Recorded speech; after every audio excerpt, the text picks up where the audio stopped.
Welcome to our course, Real Estate Math Refresher. Our course is designed for anyone interested in expanding their understanding of the math used in the real estate investment industry. The course emphasizes the mechanics of doing various calculations. The goal is not to turn everyone into a real estate analyst. It is to demonstrate the calculation of multiple ratios and returns used in the industry in a way that is easy to understand. Before I turn the course over to our instructor, Larry Neese, let's go over the curriculum.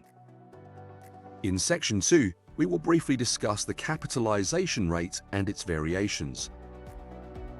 In Section 3, we examine the calculations for present value, net present value, and the internal rate of return. All three formulas are closely related. Once the connection is understood, their use will be easy. In Section 4, we examine various ratios commonly used in the industry. In Section 5, we will cover the calculation of loan payments for various types of loans. And finally, we wrap up the course in Section 6. Let's get going.